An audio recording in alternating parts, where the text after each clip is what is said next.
Hello, I'm Simon from White Collar Boxing in Northern Beaches. Today we're going to be interviewing Will Davis, who's from the UK. He's our boxing specific strength and conditioning coach, and we're going to find out more about his whole fitness journey from a young kid, what got him interested in strength and conditioning, and more importantly for you guys, we want to give you some add value on training principles and what is Will Davis's philosophy about strength and conditioning. So, g'day mate, it's good to see you here, and thanks for spending this time with me. And mate, I'd just like to ask you, literally, can you tell us a bit about where you're from, and also how old you were when you started exercise and what got you into that journey? Okay, so I'm from England, specifically from Kent, but been in London for the last 7 years, so that's home for me now. Started training when I was about 8 years old. We had a few bits of kit in the basement of our house, we used to use them. And then my mum recognised that I enjoyed it, so she took me to an athletics club when I was about 12. So I was training there on a regular basis. And then just from there, moving to lifting weights when I was a bit older, and then taking it a bit more seriously, competing in strongman, and here I am. So what in particular about lifting weights when you're 8 years old? What got you started, and why did you want to lift weights? It's a good question. To be honest, at 8 years old, I don't know, I think it was something different. I think I quite enjoyed the feeling of pushing myself, being out of breath, a bit of an adrenaline rush for a kid. I think that's the reason what kept me going back. As I got older, it became more apparent to me that I was of an ectomorph body type, so naturally very skinny, no real natural strength, and definitely wanted to break free from that, so I knew that lifting weights was going to be the way to do that. Right, so ectomorph is not the shape that you're in right now. Ectomorph is more of a skinny body shape. That's for correct, the people who don't understand. Yeah, that's right. So I've still got ectomorph features, but you can move away so that you can be predominantly more of a different, we'll call somatotype. Right. So you can pick up a more athletic build and just go away from what you were naturally. Yeah, right. And I guess being back in the UK, was there an element of, what was it like growing up there as a young bloke? And did you get in a lot of scraps? Do you think lifting weights or any of that affected you, or did that gave you more confidence? So what was it like growing up in the UK? For me, it was perfectly normal. Like, I wasn't much of a scrapper at all, really. So I never really got in any trouble. I was just probably very much, the quiet kid in school, just kept to myself, no issues with anyone else, anything like that. That doesn't mean that scraps didn't happen. Definitely know a few people that were more troublemakers, but never really affected me. And then I think as I got older, started to put on weight, started to get stronger. I think it was probably more of a natural deterrent. So I know people that seem to go out and find trouble all the time, but for me, I never really get into it. I think it probably helps just being a little bit bigger than the average person. People probably don't want to take that risk. That's what I like thinking. I could be wrong. Cool. And as a young boy growing up, how did weightlifting affect you? Your confidence? Massive, definitely. When you start to get stronger, when you like lift more weight from week to week in the gym, so you're getting stronger, and you can see the effects of that outside of the gym. Like, for example, your clothes are fitting a bit tighter. You're filling out a bit more. As a young guy, that's amazing for your confidence. Yeah, right. Yep. And so, thanks. Well, tell me a bit more about, I guess lifting weights. And when did you transition from just doing it as a hobby or something that you were interested in to maybe making it as a career? And how old were you when you started that transition? So pretty much straight out of uni. So when I was 21, I was working in gyms, full time. And I think I knew beforehand. I think I probably knew when I was about 18. So before leaving school, I knew that it was probably going to be the career path that I chose. I'm working within that industry. And what did you study at uni? So I did exercise science for my bachelor's, and then went on and studied strength and conditioning for my master's. Right. Okay. Wow. That's a pretty amazing achievement. So you've done a bachelor's and a master's degree in exercise science. That's right. Specialising in strength and conditioning. And also, why boxing? Tell us what made you about boxing. This is it. I was chatting about this earlier, and the truth is, I don't know what's attracted me to boxing. Never boxed when I was younger. I think there was a few people in my family that did it, but generations before me, so not people I've ever met. But it was just something about it that I enjoyed watching it. when I've got involved with the training, I've enjoyed that. And I think because boxing is such an underserved sport in terms of strength and conditioning compared to other sports, rugby, for example, I felt that there was probably something I could do for it. And it's now becoming more and more popular, but I still think there's a lot of say incorrect methods and the wrong stuff being done. So it's nice to try to feel like I've got a level up on a lot of people who also became special. Well, you've already we've done a little bit of work out at the gym, and I showed you some of my programs, and then you said, well, look, maybe doing some of this work might hinder someone's performance. And I guess the benefit of having you in working with me is I get to adjust at a really high level my methodologies around training and strength and conditioning. So I think that's like you're right. There's a lot of us guys who are boxers who we've done what we've always done, and we haven't maybe attached the highest level of quality of professionalism to our strength and conditioning. So maybe it's back in the dark ages. So a lot of boxing gyms will be using what they've always done, but that's not necessarily effective, and not all of it's been tried, tested, and proven.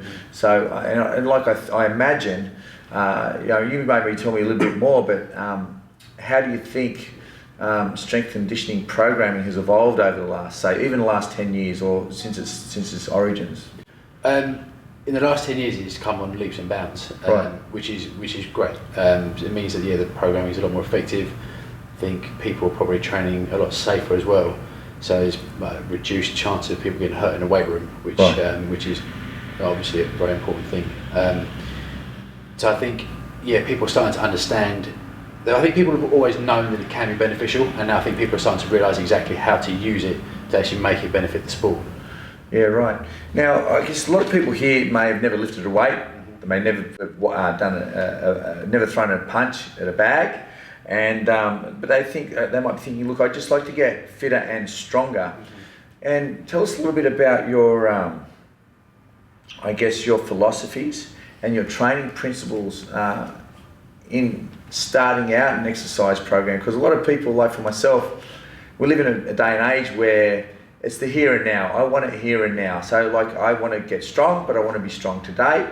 And I don't really necessarily want to go through the process of getting strong or learning to box, for example. So a lot of people come to me, they're not really interested in learning how to box and getting the basics right. They just want to throw punches. And there's all kinds of consequences for that kind of, I guess, approach.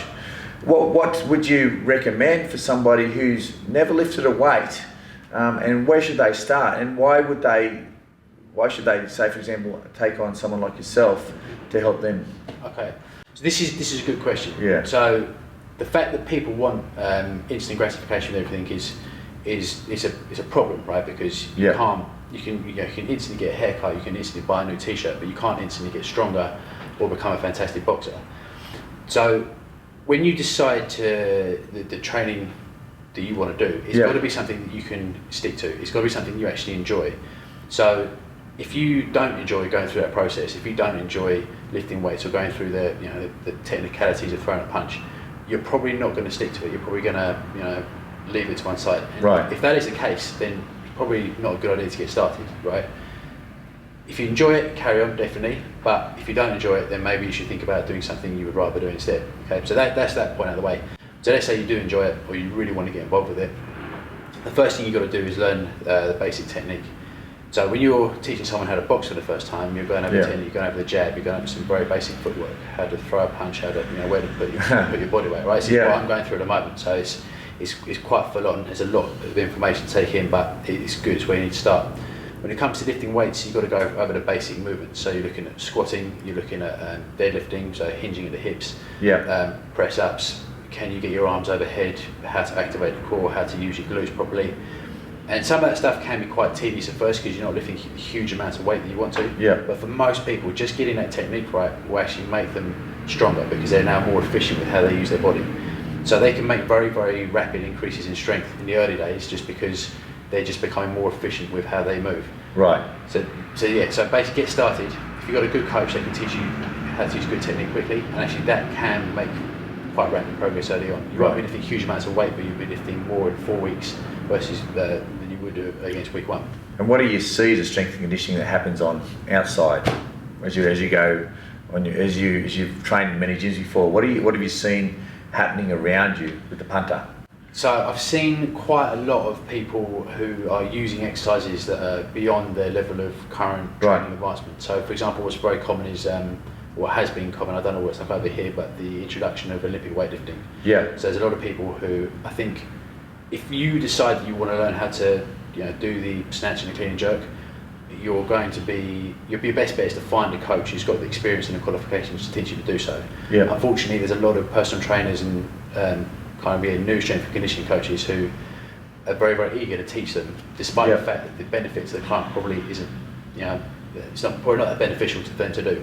So you see a lot of their horrible technique being done by people who probably shouldn't be doing them in the first place. Right. So a lot of unqualified people teaching somebody how to do an advanced lift. They have no place to do it. And they've not started. They've skipped steps 1 to 9 and gone to 10. Is that what you're saying? That is what I'm saying, and also they shouldn't be even on that path anyway. Yes. So.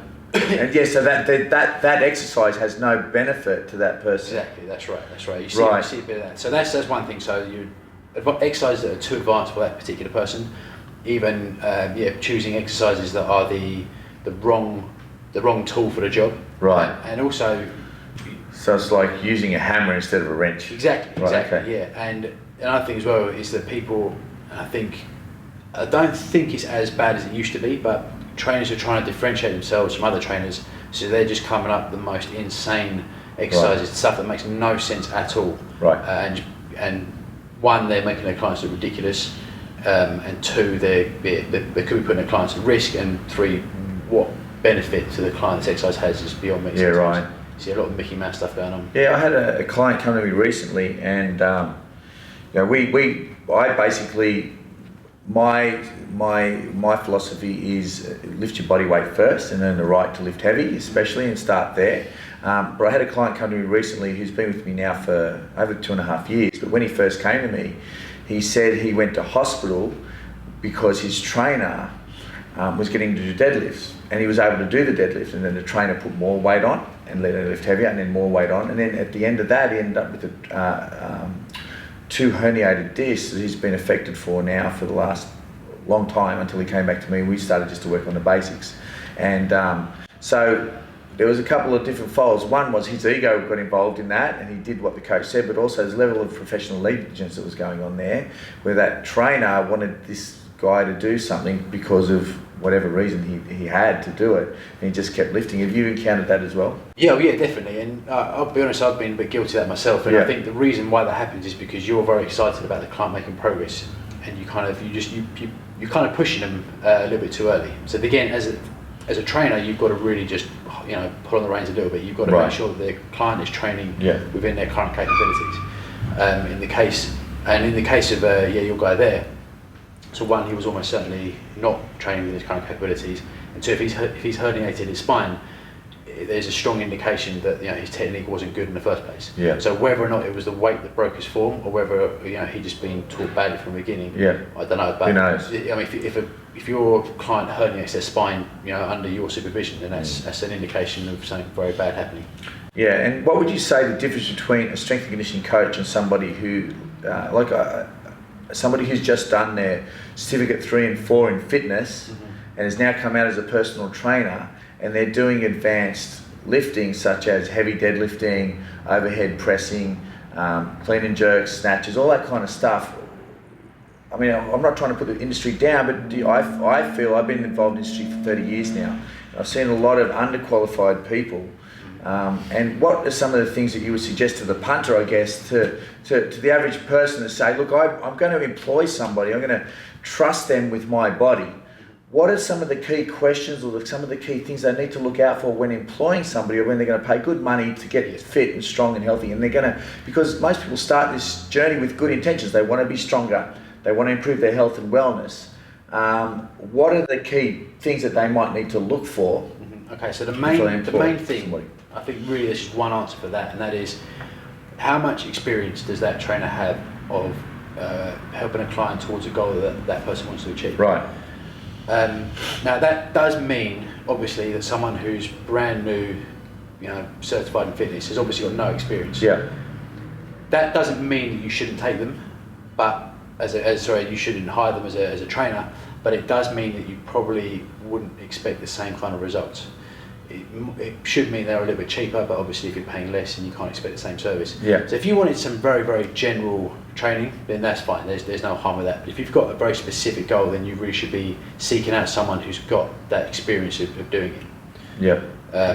Yeah, in particular, and when it comes to strength and conditioning, which is, strictly speaking, strength and conditioning will be more for the trying to enhance sports performance. Yes.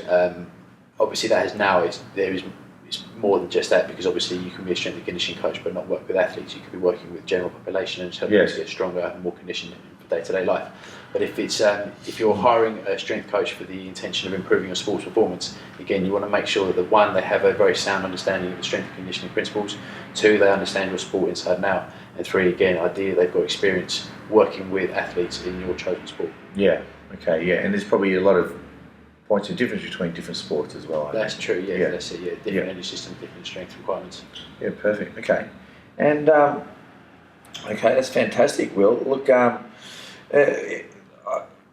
I would like to also say that it's been a pleasure working with you at the gym and seen really the clients' results is really improving. And Thank you. I think having you in there is definitely lifted the level of professionalism within the centre.